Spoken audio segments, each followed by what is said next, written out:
Good afternoon, everyone, and welcome to the Equity and Inclusion Organization Assessment Launch webinar. We're absolutely thrilled that you could join us today. We have a good number that are coming in now. We'll give a few more seconds for a few other folks to join us. And while we're waiting, I'll offer instructions about how we can use the Q&A. You likely have many questions, and we're hopeful that we'll be able to answer all of them in our presentation. But if we don't, feel free to type your questions into the Q&A box, and then those will be sent to the panelists, and we're also going to be able to keep an eye on them. We'll take questions after each section, and then we'll take questions again at the end. But if you have a question, don't feel like you have to wait. Please share it with us in the Q&A box. And we'll give a few more seconds for a few other people to come, and then we'll get started. Again, welcome everyone.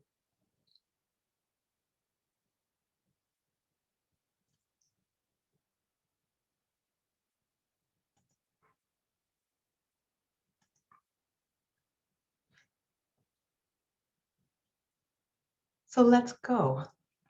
My name is Latanya Flicks, and I'm Senior Vice President of Diversity, Equity, and Inclusion for the partnership. I joined the team in December, and it has been a busy 6 months. Many of you I saw in April during our first call when we introduced the global benchmarks, and others of you were meeting for the first time today. So again, welcome. We're thrilled that you're here and pleased to meet you virtually and look forward to meeting you in person at some time in the future. Today, our purpose is to launch our first regional equity and inclusion organization assessment. We'll take questions. We hope to answer most of your questions, and then you'll receive a follow-up email that will have important links and a PDF that will be really useful with FAQs along with assessment questions. So we have a decent number of resources that will be very helpful to you after the call. We're thrilled to be joined by Marcy Blue, who I'll say a bit more about in a moment, from the Greater Cleveland Partnership, who will actually give us a live demo of the online assessment tool today. So if you're just joining us and if you have questions, feel free to put those into the Q&A box. We'll take questions at the end of our section and also at the end of the webinar. So again, welcome and thanks so much for being here. You may recall that last summer, the partnership held a webinar series around racial equity and understanding race, racism, and needs here in Houston. We also completed the first survey to learn about diversity, equity, and inclusion activities and needs here in the Houston region. During this time, I've also reviewed, along with some of our other team members, the efforts of 30 economic development organizations across the country. We've had a lot of phone calls, conversations here locally. So a lot of time is spent gathering information, listening, and learning to understand the local context and what our needs are. You may also recall that we launched a set of racial equity principles last fall. To date, there are 132 signatories to those principles. And over the last 9 months, our Racial Equity Committee has been working diligently to think about what are the next steps after you have a set of principles. And so One Houston Together is the banner, it is the brand name that the partnership's racial equity work lives under. Many of you may have seen that if you participated in the last call, but if you're new today, we want to introduce One Houston Together to you so that you're aware that when you hear the name, that is a reference to the partnership's racial equity work.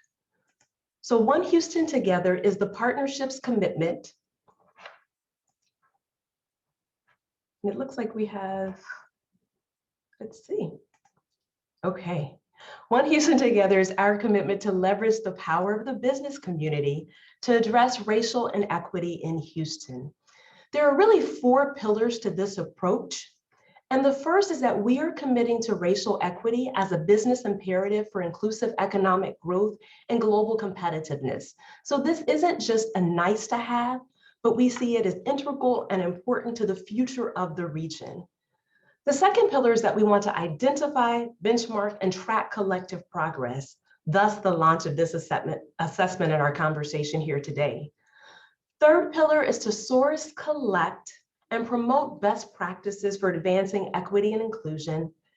And then the fourth pillar of this strategic approach is really acting collectively to reduce racial disparities and improve key indicators. So that's the approach and the pillars. And under that are two significant priorities. As you can imagine, there were many things that the partnership could have done in this space, but we decided to focus in two areas. And that's to accelerate the growth of underrepresented businesses and to increase racial equity in the corporate talent pipeline and executive leadership. And by executive leadership, we're thinking about both the C-suite and board.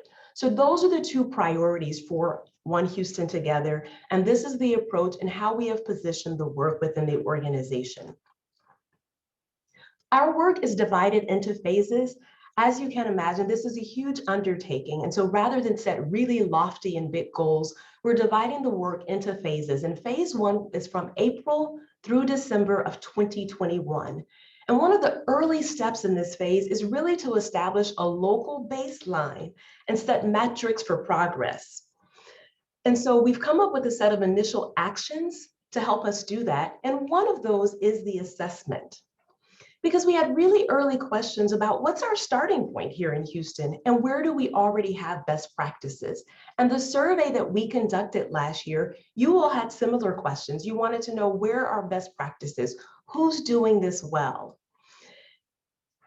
So what we have on the next slide is a snapshot of Houston talent representation by level. And so in the gray box, if you look in the legend in your top left corner, that represents total population. The lighter gray, total labor force. And then by employment level, we've broken it out by professionals, managers, and executives.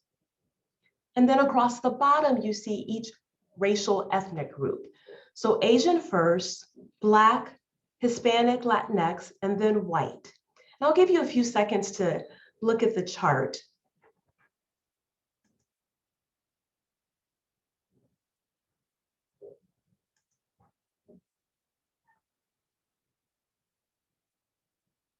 So what you see here is that there are outsized results, outsized outcomes, and a huge differential by race in this, the most diverse city in the nation.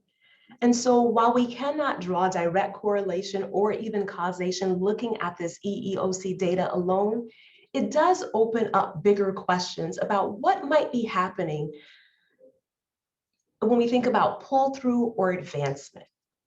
And so we use this as a baseline to jumpstart some of our thinking. And this certainly led to bigger questions about what's happening in Houston and where is our opportunity. So the assessment isn't a perfunctory exercise or something to do just to say that we did it, but it really helps us to learn more about the data that we see in front of us, what may be happening, how we can improve, how we can course correct. And then it also helps us to set benchmarks for the region that we can collectively aspire to. This deck will be provided. We have a few questions in chat. This deck will be provided and you'll have access to it. There will also be a recording of the call available. The frequently asked questions that I'll go through in a moment will also be available in a PDF. So initial data pull from EEOC by race, and you can see that we have some disparities and some opportunities here in Houston. So when we think about an assessment and an opportunity to learn more, the global DEI benchmarks provide a framework and a strategic approach for enterprise level action. Assessment, the global DEI benchmarks do not replace cultural transformation and the other work that has to happen within organizations to be successful, but what it does do is it provides a collective framework that we as the Greater Houston region can use. When we say Greater Houston region, we are thinking about corporations, small businesses, institutions, higher education, nonprofits. We are all in this together. So the assessment is designed for everyone in the region, not businesses alone. The global benchmarks, in addition to providing a framework, they really address three needs that we heard in the survey last fall. And that was around how do we measure progress? Throughout the survey, we heard over and over, we need a way to measure progress. The other thing that we heard is that we need shared language to talk about diversity, equity, and inclusion. We have those 3 words, but after that, communication often breaks down, or someone is talking about one thing, someone else is using the same word, but they're really interpreting things in very different ways. So it gives us shared language. And then it also helps us to visualize and to demonstrate best practices. So within the global DEI benchmarks, the framework ranges from inactive to best practice. And it gives us over 175 indicators in these 15 categories and allows us to self-reflect across every category from inactive to best practice. So this is an enterprise-wide level view of DE&I. As you know, or many of you likely know, often efforts around equity and inclusion have stopped at the D, which is diversity. It has often been about composition, racial composition, gender composition, to some degree, LGBTQ status. But that's often where efforts have stalled. And really what could or should have been a floor activity in some ways has become a ceiling, where composition changes, but the larger work to look at the enterprise and across the organization doesn't always follow suit. So the benchmarks provide a framework to help us look enterprise-wide. And it doesn't mean that diversity and composition change is not important, but that's a starting point. And the benchmarks help us to think more broadly about inclusive practices and equitable outcomes. So these are the 15 categories. If you're new and didn't attend our April call or haven't seen the benchmarks, these are the 15 categories where you will be able to reflect on your activities, actions, process, programs, and policies, and really taking a look from inactive to best practice. We have several partnership members that are already using the benchmarks and had employed them before we bought the assessment. And so we look forward to hearing from them later on in the year. And so we're really thrilled to be partnering with the Greater Cleveland Partnership for this assessment. Greater Cleveland has been doing this work for more than 20 years. And so they really provide a model, and they are the leading economic development organization in the nation when it comes to equity and inclusion, and really thinking about how you do this from a regional approach and resource these efforts to help businesses, corporations, and nonprofits within your region. So when it comes to the assessment, we've already gotten questions from people, not just in chat today, but folks have certainly have been emailing me. And so what I have here are some of the frequently asked questions from the FAQs that we've prepared for you. And I want to highlight some of those before I turn it over to Marcy to actually demonstrate the online tool. And so the first one is, who should complete the assessment? Again, corporations, small businesses, institutions, nonprofits, all industries, all sectors. In the 12-county Houston region, so we've listed the counties here for you. If you're in the 12-county region, we want you to participate in the assessment. Is there a cost? The partnership is carrying the full cost of the assessment and the implementation, so there is not a cost to complete the assessment. The other question is about confidentiality. The assessment is confidential. Your results are not sent to us, and there is not identifying information in the results. We will prepare a regional aggregate report so we can set some of the benchmarks that I mentioned earlier, but individual information will not be included there. The scorecard that comes back to you immediately after finishing is only sent to you. So what's another common question we've had? What are the questions? So we are preparing, or we've prepared a PDF of the assessment questions that will be available later today, and we'll send this link out to you so you can actually access the assessment questions before logging into the online system. How long will the assessment be open? We are ambitious in this, and we have a goal of 6 weeks. So we're opening the assessment June 17th through July 30th. So I said to a group yesterday, you could think about the first 3 weeks of the assessment period to gather the information if your company or organization does not already collect this. If you already have it, you're in good shape. Then you can think about the last 3 weeks of the assessment period to actually complete it. If you're a global company in our market, what should you submit for the assessment? We are looking for your data for the Houston region, so for the 12-county region, or you might call it the Houston market. So rather than your global data, your international footprint, we need data for Houston so that our data is not skewed by your national data. So local data. How long does the assessment take to complete? So I just mentioned you got 6 weeks. We estimate that if you have gathered all of the data, it takes about 30 minutes to complete the actual assessment in the online tool. It's very difficult for us to estimate how long it's going to take each organization, because if you've never collected this data, you're starting from the very beginning. Many of our members and many organizations are already collecting this, and you're already reporting within your organization and to other stakeholders. So your task will just be to enter it into the online form. But if you're collecting data, it could take several hours, especially if your data is not already disaggregated by race and gender. So the next question, what information do you need to complete the assessment? So the assessment asks for workforce, your talent, staff, team, everyone calls it something different, but workforce, board, and senior management demographics by race and gender, supplier spending, supplier purchasing, some of you may call it supplier diversity, with minority business enterprises or underrepresented groups. Again, many different names, but looking for that data. And then best practices. So you'll be able to go through those 15 categories that we looked at and self-evaluate, self-assess where you are in those categories on a range from progressive to best practice. Once the assessment is complete, what do you then receive? So immediately you'll get your best practices score and access to a best practices library where you can sort by category, or you can put in a keyword and then sort for different resources based on a keyword search.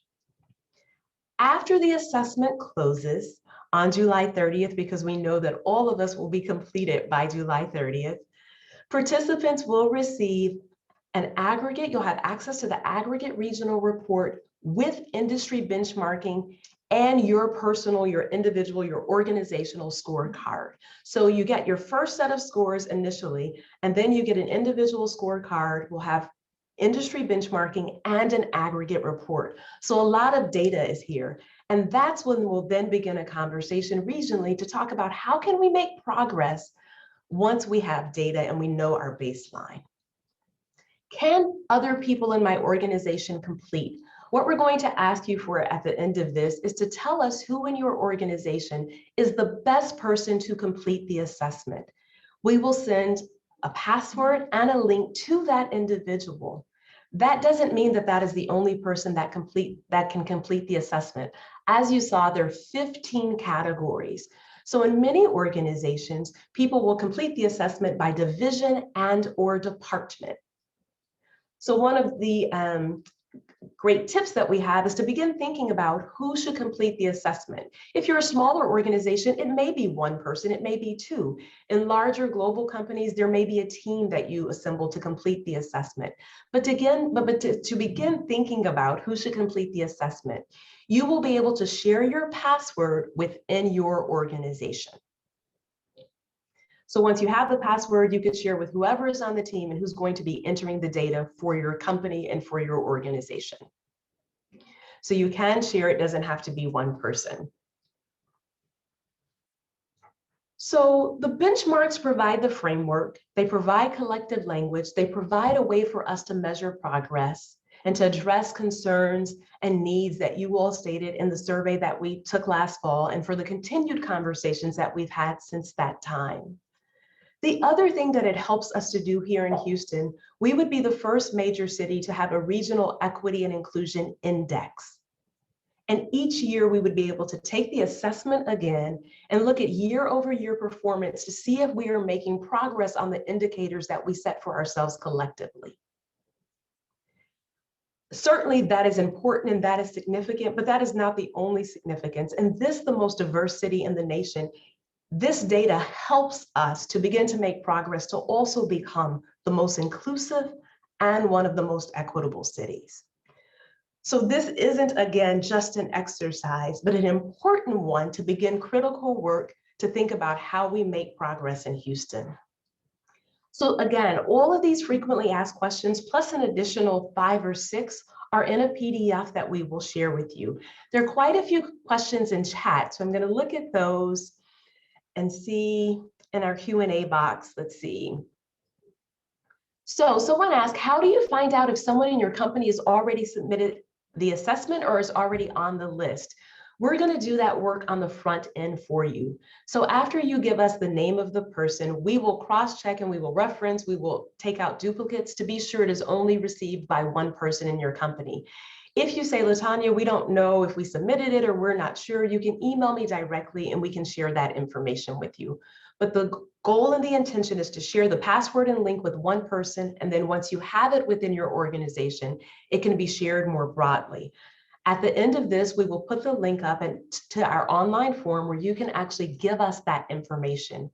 If you're a racial equity principal signatory, a partnership board member who has already submitted your best practices, we likely have this information from you. But if you are not a signatory and you have not submitted best practices, we would encourage you and ask you to please go to the forum to give us your contact information after today's call, because that's how we'll get the assessment link and invitation to you. So I don't see tons of additional questions. So what I'd like to do now is turn it over to Marcy. Marcy has become a part of our extended team, if you will, here at the partnership. She is the Director of Research and Evaluation for the Greater Cleveland Partnership. And she's just a wealth of knowledge and has been working with their team for several years now on implementing their assessment. And so Marcy's role today is to actually walk us through the online demo so you can see the assessment and see the design. So again, we're partnering with Greater Cleveland in this process on the back end for the functionality and all of the data that will come out on the other side for us. So with that, we're going to turn it over to Marcy, and I'm going to stop my share. She'll pick up and walk us through the online tool. Marcy, I'll turn it over to you. Thank you, LaTanya, and thank you all for having me today. I'm happy to be joining you and sharing more information about the assessment. So I'm going to go ahead and share my screen.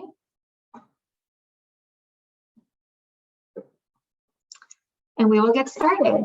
So my intention today is really just to walk through a quick demo of the assessment tool so that you can see what it looks like, become a little more familiar with the ins and outs of the online tool. Then we'll also review a couple of the approaches to how you might go about completing the assessment, which LaTanya has already covered, in depth, but we can go over that again, just in case we have a couple more questions. And then we'll see a little preview of some of the reporting and results that come out on the back end once the assessment has wrapped up. I'm going to go ahead and log in to my assessment. So everyone will receive a link to the assessment, and each company has a unique password. So I'm going to go ahead and enter my unique password and log in. And what you see as soon as you log in is the welcome page. This has a lot of information about the Greater Houston Partnership's goals, all of the frequently asked questions that we're reviewing on the call today, and other resources to help you complete the assessment. The welcome page has some tips and tricks over at the bottom here, and some more information about confidentiality as well. Again, you can always contact LaTanya with further questions. I'm going to kind of go through the tool in a couple different ways just to kind of help show how it works. We have arrows at the bottom and a progress bar to kind of help you understand where you are in the process. Marcy, people are saying that they can't see your second screen for some reason. Oh, okay. Sorry. Let me try.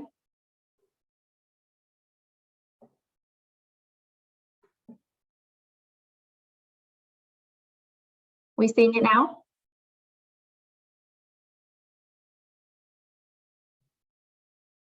Okay, great. So this is the welcome page, as I mentioned. More information here about frequently asked questions, tips and tricks to help you complete the tool. There is a progress bar at the bottom and arrows to help navigate through the tool.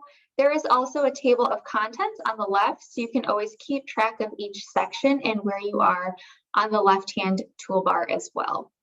I'm going to go ahead and use the arrow to move through. Now, I've already pre-populated this assessment with some information so that I didn't take up too much time actually typing stuff in, but I want to just note that everything here with an asterisk is a required field. So in order to move further into the assessment, you do need to fill out fields with the asterisks to keep going. So I here have filled out my organization's name, my CEO contact information, and my assessment contact information. And to move forward, I can use the arrow or the table of contents. In addition to the demographics and the best practices that LaTanya described earlier, we also collect basic organization information so that we are able to report back in the aggregate about results by both organization type, industry, and size as well. So I believe that was a question in the chat earlier. I wanted to address that. Yes, the data will be disaggregated for the region in these different ways, specifically by industry type and size. So here I filled out that my organization is a for-profit headquartered in the greater Houston region. Again, those counties are defined here as well. My industry sector as a social service organization, if I have a board, and so on and so forth. So I don't want to bore you with the details, but I do want to at least show you how you fill out the data and how it works as you move through the tool. Again, I can use the arrows down here and I can kind of see my progress as I go along. The workforce demographics section, again, is specifically for the greater Houston region, and that explanation is here. We do have areas of dropdown for more definitions. So if you'd like definitions on the racial categories below, we have that up here. They are defined along with the EEOC guidelines. So we did not reinvent the wheel here. We are using EEOC definitions for our race categories. To de-expand that, you can just click right on the box again. We have a similar definition for senior management in the event that you'd like to define that for your organization. And these boxes are available throughout the tool to kind of just help with some of those definitions and explanatory information. So I'll go ahead and move forward. Because my organization in this instance does have a board, I am asked to report on my board leadership as well. So this section did appear for me. If you do not have a board and you say no, you wouldn't be seeing this. There is logic built into the tool so that we don't have extraneous information for organizations that it doesn't apply to. So now that I've completed the demographics piece and that employee and leadership piece, it's taking me into the best practices piece. We do ask if organizations have a policy in place around DEI first. And then we have some explanation around the global diversity and inclusion model that LaTanya mentioned earlier and how it's structured within the assessment. So the global DEIB model is structured by level. We have a description of those levels here. And then we also have some deeper information about the model itself, the permission that we and the partnership have to use the model, and then how organizations can benefit from working with the GDIB. And again, those are just expandable boxes to learn more. We also link to external resources as well. So I will go ahead and show you a couple of the categories. I won't go through all 15, but this is just one example of the first category under the best practices piece on vision, strategy, and business impact. So as you can see, the way it's organized in the tool is by level. So we go from level 2, which is reactive, all the way down to level 5, which is best practice. And some of the examples of policies and practices within the tool are things like a DEI vision, mission, strategy, and impact statement has been developed and communicated to all employees. So these are the types of items and practices that you will be responding to, whether your organization does or does not do that item. You can select obviously multiple and all that apply to your organization. And if a category doesn't apply, that's fine too. You can just proceed on to the next category. If you do want to go back, I do want to show you that you do have the option to move backwards in the tool. So even though I've already finished this, I can always click on the back button and it will ask me, are you sure? Do you want to go back? I'll say, yes, I want to go back. It'll take me right back to where I was. Sometimes this is useful if you need to go back and change a number or change a figure. Just wanted to make sure that we understood that you can go backward and forward and not lose your progress. So I'll go on to the next category just to show you one more. Again, leadership and accountability is category 2, set up by level, and I've selected all that apply to my organization here. So in the interest of time, I will move on to supplier diversity. This is the last section of data collection that we have in the tool before you get to sort of the end piece.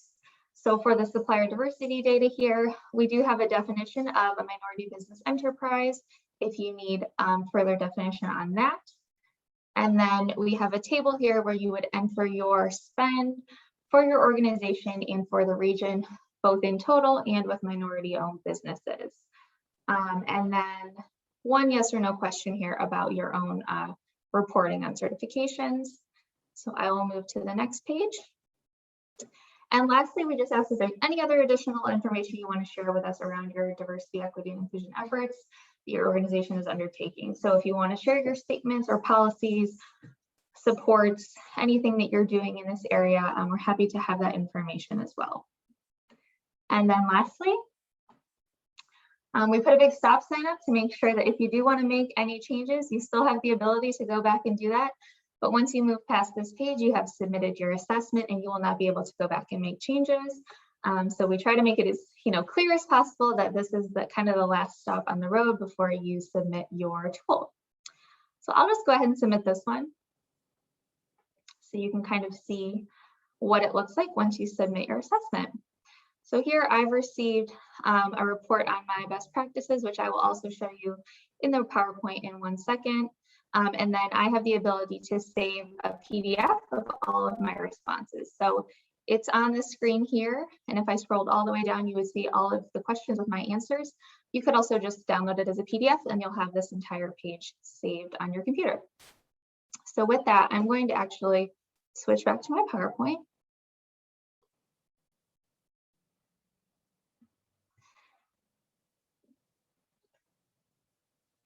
And answer a few more questions about approaching how you might fill out the assessment. So as LaTanya mentioned earlier, there are a few approaches that we, in our experience in facilitating the assessment in Cleveland for many years, have discovered, and typically how we direct organizations to think about filling out the assessment. One would be what I call the point person. You have one person who collects everything and they submit it all at once. This is, pretty common if you have a DEI lead or someone in that role in your organization. This might be where this goes for the point person. But again, the link and password is shareable. So if you want to share it across your organization or division or department, you are able to do that. So in many instances, we see the HR department maybe fills out the employee demographics section, sends the link on over to procurement or your diversity team to enter other information and so on and so forth. Your progress is always saved and it's saved by that password. So you're not losing anything by sharing that link across your organization. And then lastly, some organizations still prefer the pen and paper approach. So we do have the PDF available if you prefer to work on paper and review it as a team and collect your responses in that way, and then submit it electronically, obviously, but that option is always available as well with the PDF. I just showed you this in my submission, but I did want to reiterate that upon submission, you do receive your immediate scores in the best practices area. Again, this is based on the Global Diversity and Inclusion Benchmarks model, and this scoring mechanism is something that we in Cleveland have developed as we adapted this tool for this purpose. There is a brief explanation of the scoring when you submit your assessment. It will also be included in your company's individual scorecard, so you will have a broader explanation of what this means and how you can interpret it when you get those results after the assessment closes. Again, I did want to give you a little bit of a look at kind of what your scorecard will look like.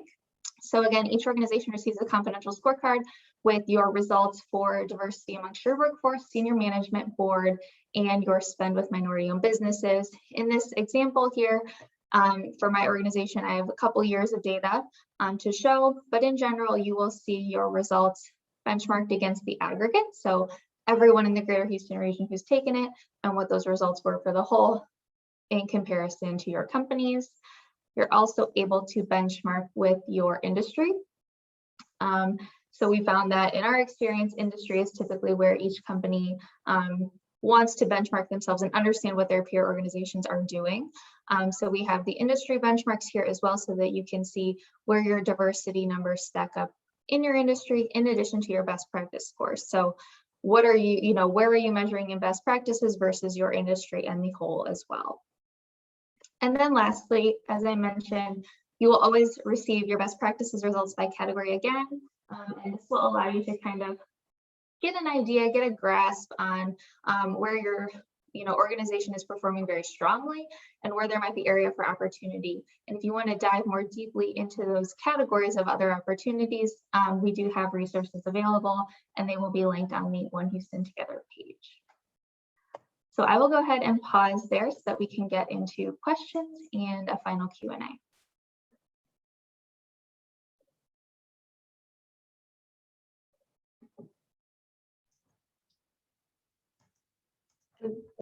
Hi, Marcy. I pulled up the aggregate report on my screen, so I was going to share it unless you want to do it, just so they could see what the full aggregate. Yeah, go ahead. So I'm going to share.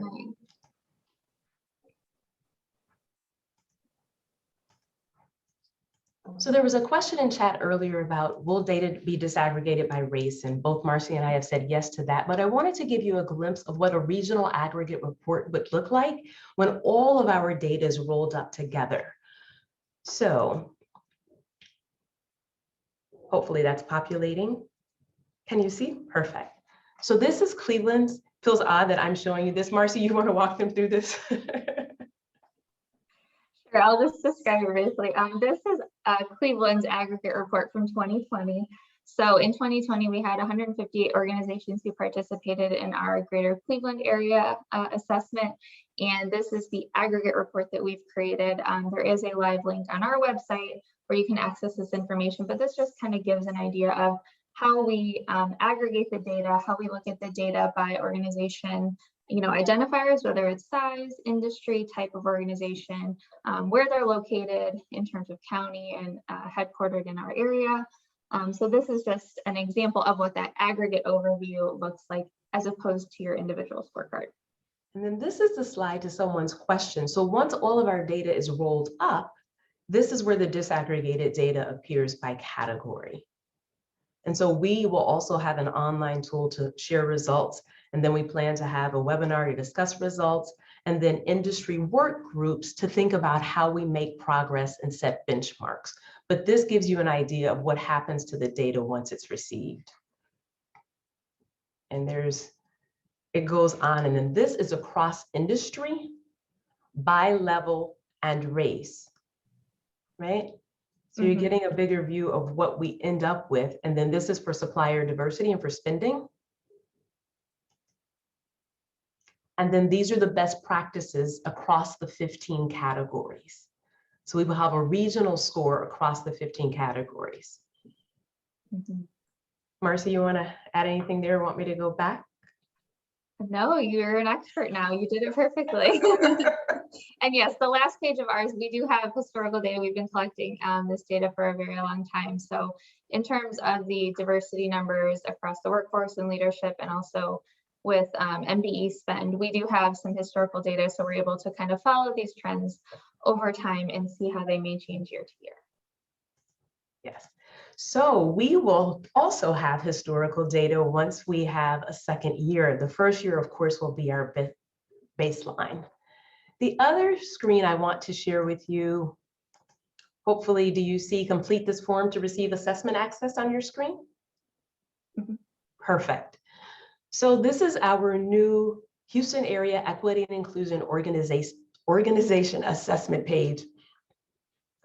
So we have a brief introduction for those that are new and aren't on this call and haven't seen it. Want to take the assessment? You say yes. This is where you give us the information. So name, email, company name, website. And then likely this is your chief human resources officer, chief diversity, chief talent officer, or the senior lead for DEI. That's the information. That's who will receive the link for your company. If you're not sure if we have your information, go ahead and give it to us. And then we'll sort for duplicates and compare it to what we have. And if we have questions, we'll follow up with you. Once we have this, then you'll receive your assessment link and a password. Marcy, one question is, what if I'm taking the assessment and I accidentally submit it, but realize we weren't finished? What do people need to do? No problem. They can get in touch with you or myself, and we will send you a retake link so that you're able to go back in and see everything you've already entered, and you can, make a few changes, make edits, whatever you need to do, and resubmit from there. Yes. And so you all will contact me directly, and then we link on the back end, and then we can resend that to you from Qualtrics. So let's see if there are other questions. And I know Sarah and Carrie have been watching, and let me know if we've missed anything. We do have a few questions in the Q&A. Also, LaTanya, if you wouldn't mind going back to, if you have a chance to go back to your slide deck with your original talent slide.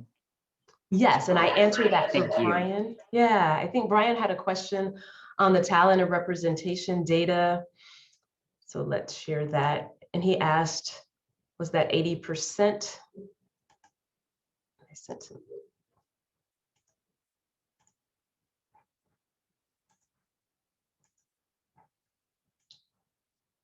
Okay. So Brian had a question about this slide and wanted to know the 80% that you're referring to, Brian, correlates to executives. So 80% of the white population are at the executive level, 62% at the manager level, 53% professional, 41% of the total labor force, and the white population is 35% of total population. And again, this is an EEOC pool. So 80% was representative of executive. Yeah. Carrie, was there another question that we had unanswered? In the Q&A tab, there's a great question. Just pull my slide up here so people know who's talking.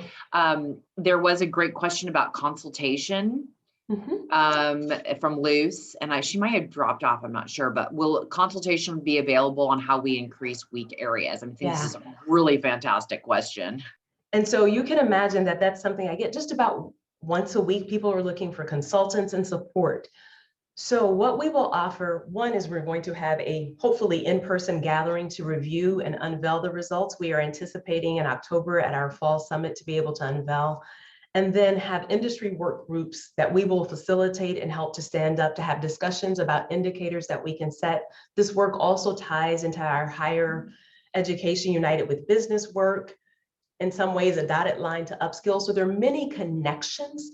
I don't want to call that consultation though. What we will do is open the floor and do what the partnership is best positioned to do, to convene and to facilitate discussion and to set regional benchmarks and targets that we can work toward. If you were looking for consultants, those are referrals that we can make out.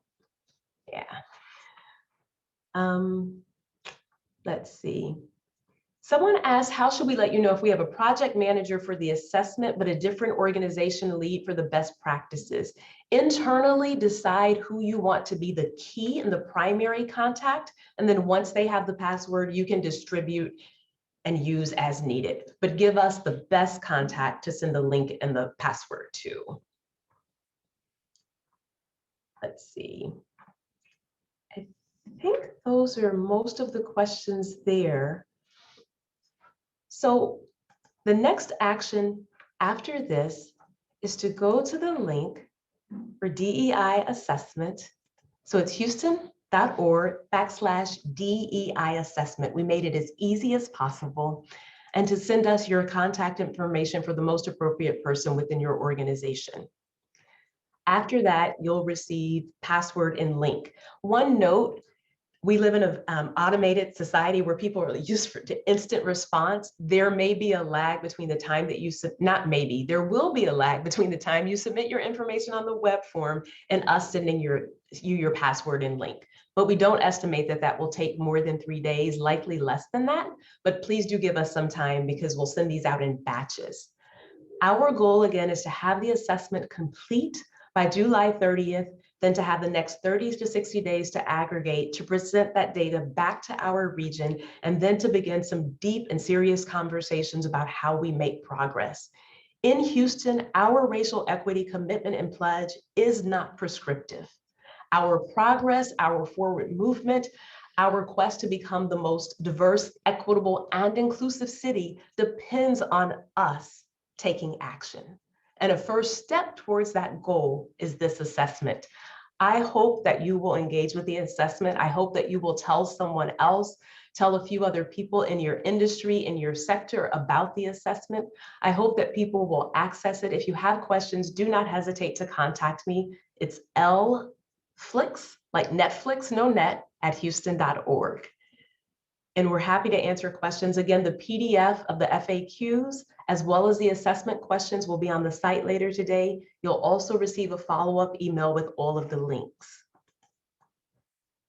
Will the slides be shared? Yes.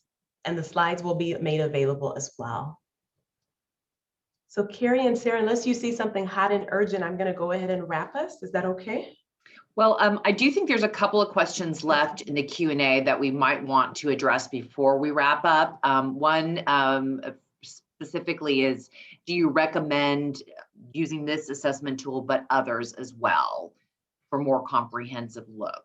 Or is this kind of the tool? So the global DEI benchmarks are compiled by over 100 experts from across the nation. One of those experts is Gina with the Greater Cleveland Foundation, and she was on our Greater Cleveland Partnership. She was on our April call and is on this call today. So they're vetted by 100 experts, available in 3 languages, and have great intention behind developing the indicators. So I recommend in practice to use it as a starting point. Some organizations in our region are at every point along the continuum, from just now standing up DEI programs to reactivating DEI initiatives. And then we have model best practice award-winning companies in our region. So the tool will be useful to each organization and company in different ways, but I recommend it as the most comprehensive starting point and framework for any organization asking the question, where should we begin? What do we need to do? What areas should we be considering? And to take an enterprise-wide look at DEI beyond racial composition. And one other really important question is the data. The data is for 2020, right? Because we're in 2021, so we want data for last year. That's an important question. Carrie, one more that you want to offer? You see, I see you picking. Well, Alex has a question about the assessment and the terminology. If a company, I'm going to paraphrase, but if a company is listed as a verified vendor or certified, but not necessarily as a minority owned, will that affect the assessment? Some companies have not gone through the certification process to list themselves as a minority owned company. Yeah, Marcy and I had a note on that. So Marcy, you want to speak to that? Yeah, absolutely. So for Greater Cleveland, at least, and from our perspective, we asked the question about certification only to understand how you're categorizing your minority-owned vendors.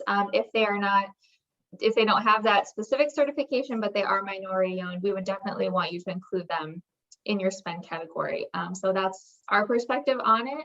I know there are multiple certifications. We have local, we have national, and not all companies fall under that framework of each certification. But if they are categorized as a minority business enterprise, we would want them to be included in that spend. And we understand it is a challenging category, even in our region, for companies to even begin collecting that data. So it's not an area that we know is widely practiced, but we hope at least this gives you an opportunity to start thinking about how to capture that data and to understand your supplier base. So I hope that helps. Yes. But there may be other local certifications that I'm unaware of. Yes, and there was another question about sectors. And so to repeat, the assessment is open for corporations, organizations, institutions, nonprofits, education at every level. Any organization with 5 or more employees in the 12-county region is encouraged and invited to complete the assessment, because we realize that advancement, representation, and equity are challenges in every sector. Yes.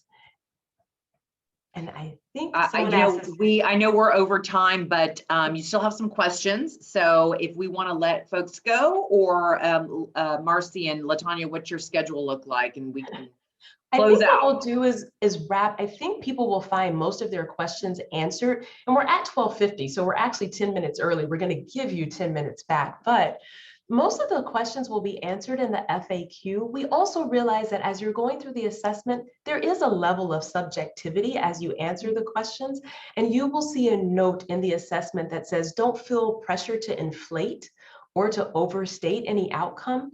Give your best answer, and if a category doesn't apply to you, then you skip it.